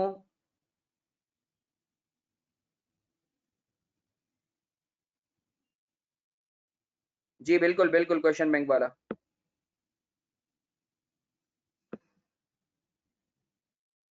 सर मैं करवा देता हूँ, मैं करवा देता हूँ। अच्छा सर, ये क्वेश्चन जो है थोड़ा सा आई वुड से इसमें 2-3 कैचेज हैं जो तुम लोगों ने बेसिकली पिक करने हैं। Sir HM has following products in hand as at 31 December 2001। The relevant information is as follows. HM के पास जो है वो कुछ प्रोडक्ट्स हैं A B C D E. Cost दी हुई है आपको, एस्टिमेटेड सेलिंग प्राइस दी हुई है 20% markup, 15% margin, 25% markup, 30% markup, 15% margin, सही है। सर ये हम कैलकुलेट, अब बोलता है एस्टिमेटेड सेलिंग कॉस्ट जो है वो सेलिंग प्राइस का 5% है, बी में 3% है सेलिंग प्राइस का, सी में 6% है सेलिंग प्राइस का, डी में 8% है सेलिंग प्राइस का, और ई में 10% है selling price. Estimated cost to complete sale, selling price का जो है वो 15% कॉस्ट का है, 7% कॉस्ट का है, सी में 20% कॉस्ट का है, डी में 22% कॉस्ट का है, ई में 2% कॉस्ट का है। अब ये बोला ratio of credit sales based on the past experience. मुझे बताओ मैं कैश पे बेचूं क्रेडिट पे बेचूं, क्या ये मेरा एनआरवी पर इंपैक्ट होगा इसका कुछ? कैश सेल्स बेचूं या क्रेडिट सेल्स बेचूं, मुझे बताओ क्या एनआरवी निकालते हुए इस चीज का इंपैक्ट होगा? सब बताओ ना मनुष्यों, सब बताओ ना। नहीं होगा, नहीं होगा, बिल्कुल नहीं होगा, जबरदस्त। रिकवरी कॉस्ट, क्या एनआरवी निकालते हुए रिकवरी कॉस्ट क्या मेरे लिए रिलेवेंट है?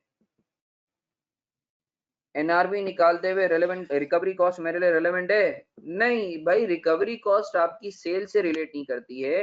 रिकवरी कॉस्ट एक्चुअली होती है कि जब कस्टमर पैसा नहीं देता ना, तो आप रिकवरी के लिए ना कुछ बंदे रखते हो, या किसी को आप कॉन्ट्रैक्ट देते हो कि भाई पैसा रिकवर करवा के दो, तो वो जो उसको आप फी देते हो ना, that is called recovery cost. इसका बेचने से, माल बेचने से कोई ताल्लुक नहीं है। आई होप बच्चों आप लोगों को क्लियर है, सही है। बेड डेट एक्सपेंस, इसका भी कोई ताल्लुक नहीं है। बेड डेट एक्सपेंस ये भी फजूल है, इसका भी कोई ताल्लुक नहीं है। बेड डेट एक्सपेंस का भी कोई ताल्लुक नहीं है, सही है। तो आपके लिए सर, आपके लिए सर, आपके लिए सर, ये वाला भी बेकार, ये वाला भी बेकार, ये वाला भी बेकार। आपके लिए जो रेलेवेंट है सिर्फ ये कॉलम, ये कॉलम, ये कॉलम और ये कॉलम रेलेवेंट है। क्या बोलते हो, है ना? सिर्फ ये कॉलम रेलेवेंट है। आओ अब इसका सॉल्यूशन देखते हैं।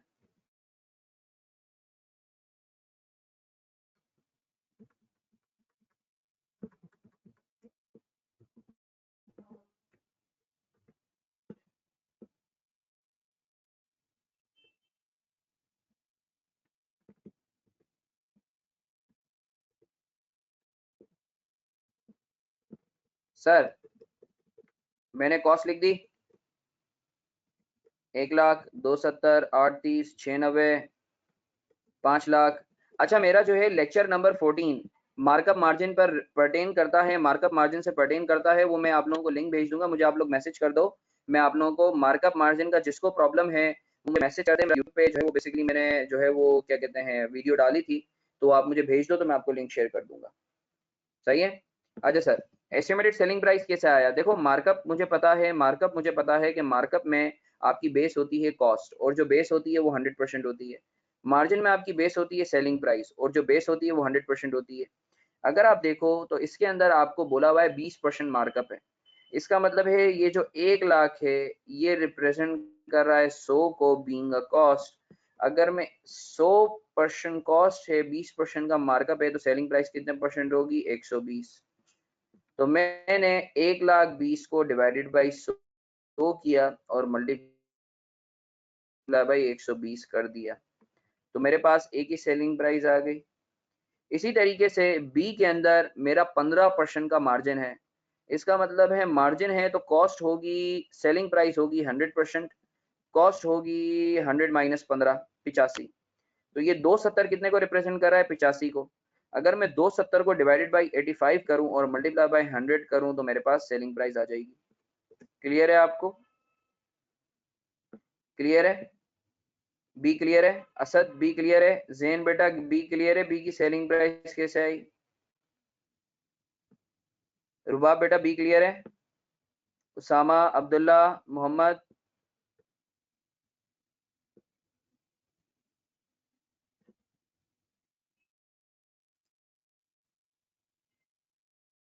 चलो देखो मफज, मफज की मोहब्बत में एक और दफा मफज देखो बेटा, देखो मफज बेटा तुम्हारा 20% मार्कअप था ए में।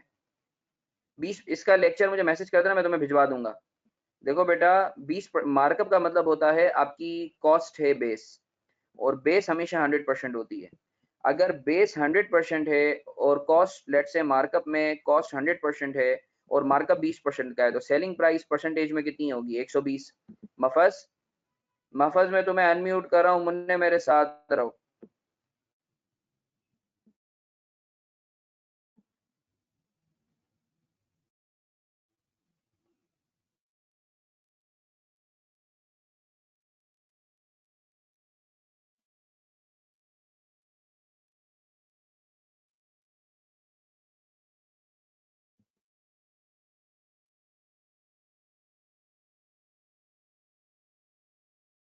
मैं भिजवा देता हूँ।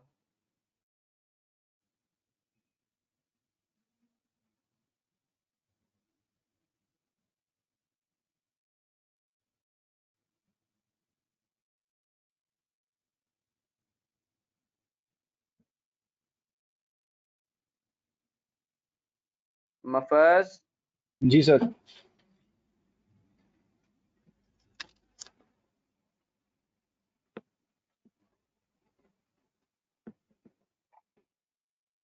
मफज मुझे एक बात बता, जी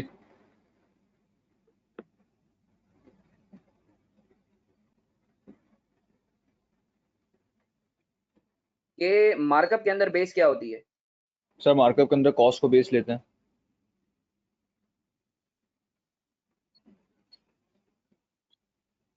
हाँ, और बेस हमेशा कितने परसेंट होती है? सर दोबारा रिपीट करिएगा, कट गई आपकी आवाज़। 100%। बेस कितने परसेंट होती है? अगर मैं बोलता हूँ किसी चीज का परसेंटेज, तो वो चीज हमेशा 100% होगी, जाहिर सी बात है ना, जिसको आप बेस बनाते हो वो 100% होती जी जी है ना? तो जी अगर कॉस्ट 100% है 20% का तुम प्रॉफिट चार्ज करते हो तो सेलिंग प्राइस कितने परसेंट होगी? 120। 120। 120। अब देखो मुन्ना, मैंने बोला ये 1 लाख जो है ना, ये कॉस्ट है, ये मुझे सेलिंग प्राइस निकालनी है, ये 1 लाख कॉस्ट है। अगर मैं 1 लाख को डिवाइडेड बाई 100 करूं और जी मल्टीप्लाई बाई 120 करूं तो मुझे सेलिंग प्राइस मिल जाएगी। सही, समझ गया। मैंने वही किया है, 1 लाख को डिवाइडेड बाई 100 किया, समझ गया। ये तो मार्कअप की एग्जांपल थी। दूसरा देख, 15% मार्जिन। मुझे पता मार्जिन के अंदर बेस क्या होती है। सर सेलिंग प्राइस बेस लेते हैं। मार्जिन में बेस क्या होती है? सेलिंग प्राइस सर लेते हाँ, हैं। और बेस कितने परसेंट होती है? सर 100% होगी बेस। हाँ बिल्कुल सही बोल रहा है। तो बेस कितने परसेंट होती है? बेस कितने 100%। अच्छा मुझे एक बात बता, सेलिंग प्राइस 100% है, तू 15% का प्रॉफिट कमाता है, तो मुझे बता तेरी कॉस्ट कितने परसेंट होगी? 85। हाँ अल्हम्दुलिल्लाह, तूने ये नहीं बोला 115%, वरना तू सुनता मेरे मुंह से। कॉस्ट कभी भी सेलिंग प्राइस से ज्यादा तो नहीं हो सकती ना, अनलेस के लॉस हो। तूने बिल्कुल सही बोला 85%, बिल्कुल सही बोला, क्योंकि कॉस्ट हमेशा सेलिंग प्राइस से कम होगी। 85। अच्छा मुझे बता, ये 2,70,000 जो है ये कितने परसेंट को रिप्रेजेंट कर रहा है? ये 85 को रिप्रेजेंट कर रहा जी 85% को रिप्रेजेंट करेगा।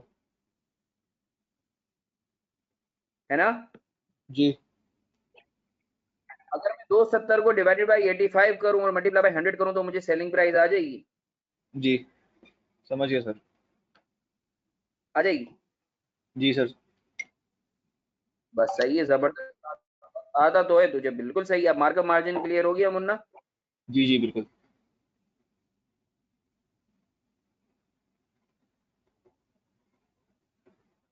चल ख्याल रख अपना, म्यूट हो जा। सही है। Okay sir. अच्छा जी, तो आई होप मैंने ये मफत से डिस्कस करते हुए दूसरे बच्चों को भी जो है वो बेसिकली समझ दिया होगा। सही है, आई होप तुम लोग सबको क्लियर होगा। सही है, चलो उसामा जबरदस्त। रुबाब बेटा क्लियर है आपको? अच्छा सर, सी भी मैंने यही रखा है। सी के अंदर जो है 25% का मार्कअप था, तो मैंने जो है वो डिवाइडेड बाई 100 किया, मल्टीप्लाई बाई 125 किया है। ठीक है। इसी तरीके से डी के अंदर आपका 30% का मार्कअप था, तो मैंने 690 को डिवाइडेड बाई 100 किया है, मल्टीप्लाई बाई 130 किया है। सही है। इसी तरीके से ई में जो है वो आपका 50% का मार्जिन था, तो मैंने डिवाइडेड बाई 50 किया है और मल्टीप्लाई बाई 100 किया है। क्लियर है आपको?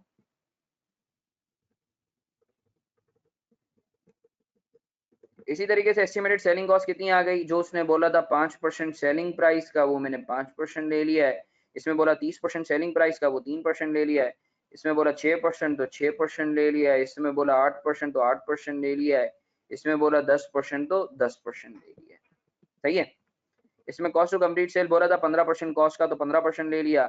इसमें 7% कॉस्ट का, तो 7% ले लिया। इसमें 20% कॉस्ट का, तो 20% ले लिया। इसमें 22% कॉस्ट का, तो 22% ले लिया।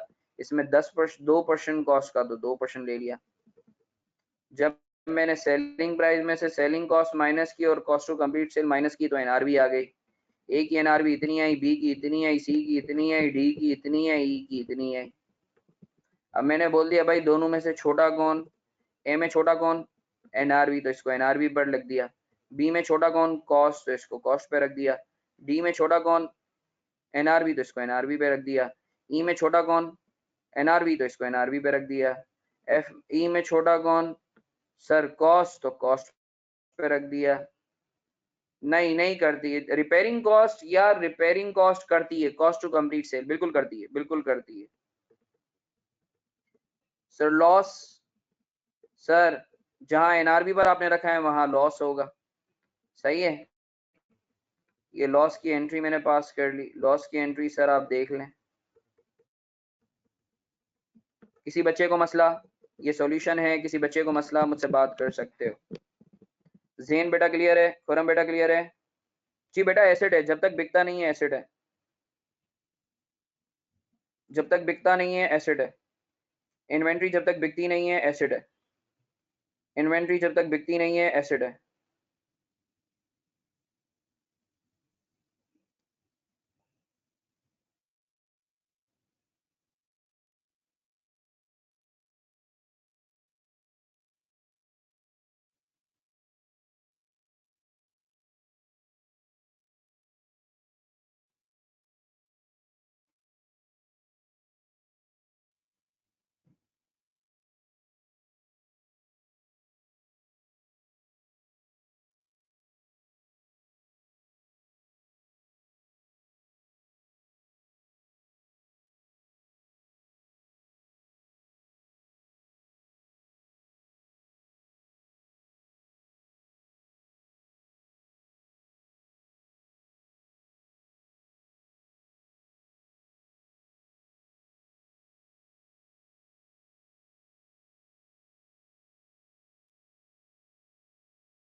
क्वेश्चन देख लो।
अजान हो जाए तो फिर मैं बात करता हूँ।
अच्छा जी सर, अब्दुल्ला आरिफ तुम्हारा सवाल, यस बिल्कुल बिल्कुल सही बोल रहे हो।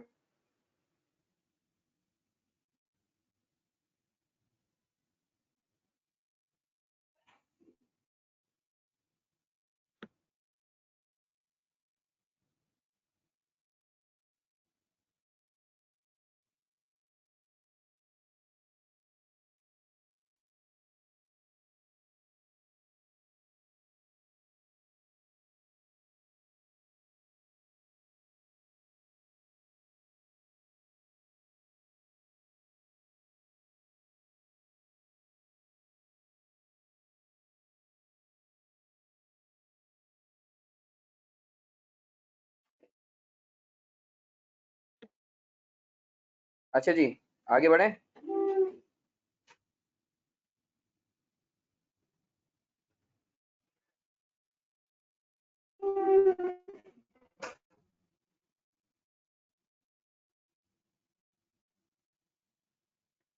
अच्छा सर, एक और क्वेश्चन दे रहा हूँ, अटेम्प्ट करो फिर भले छुट्टी करो।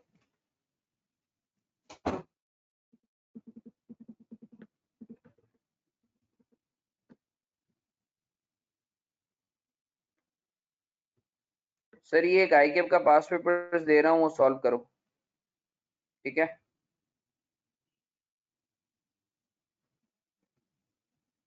अच्छा चलो, 2 मिनट में लॉ की क्लास है, चलो मैं ऑफ कर देता हूँ, मगर एक सवाल ले लेते हैं, रिजवान का सवाल ले लेते हैं। ये 2-3 मिनट में सवालात ले लेते हैं। रिजवान सर एक चीज बता दें। रिजवान 1 मिनट रुको। रिजवान मैं तुम्हें अनम्यूट कर रहा हूँ, सवाल कर लो, पूछना है तो।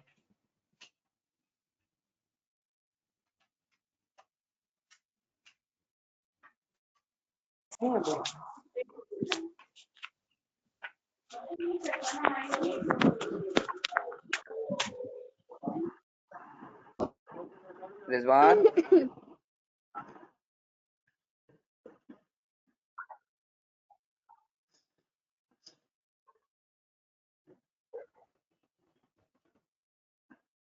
रिजवान तुम्हें आवाज आ रही है मेरी?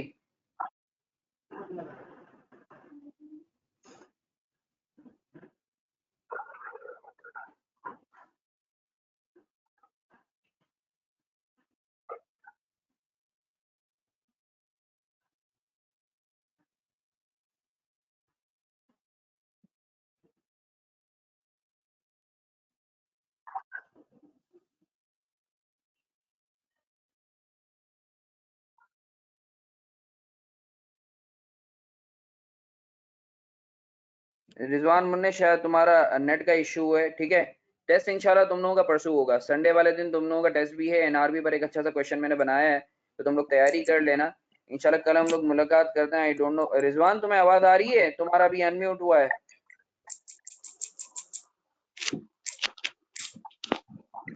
रिजवान मुन्ने शायद तुम्हारा नेट का इशू है, ठीक है सर। तो तुम भले मुझे पर्सनली मैसेज कर दो, मैं तुम्हें जवाब दे दूंगा। तो बस अभी जो है पास पेपर का क्वेश्चन यार भले कल कर लेते हैं, काफी बच्चों की जो है वो क्या कहते हैं, अभी लॉ की भी क्लास है, तो इंशाल्लाह जो है वो हम लोग कल डिस्कस करते हैं, सही है। पास पेपर का क्वेश्चन में अगर होगा तो व्हाट्सएप पे शेयर भी कर दूंगा, ताकि कल हम लोग का टाइम बच जाए, हम लोग डिस्कस कर लें। तो अभी जाओ नमाज वगैरह पढ़ो, फिर तुम लोगों की लॉ की भी क्लास है, तो फिर इंशाल्लाह कल मुलाकात होती है। थैंक यू सो मच, अल्लाह हाफिज। और कल 8 से 11 वाली क्लास मिस नहीं करना, कल की बहुत इंपॉर्टेंट क्लास होगी। 4:30 से 6 के अंदर ये मैं एनआरबी वगैरह के 1-2 पास पेपर्स करवाऊंगा, पीरियोडिक फीफो करवाऊंगा, फिर 8 से 6 वाली जो 8 से 11 वाली क्लास है वो इंपॉर्टेंट क्लास होगी। चलो अल्लाह हाफिज।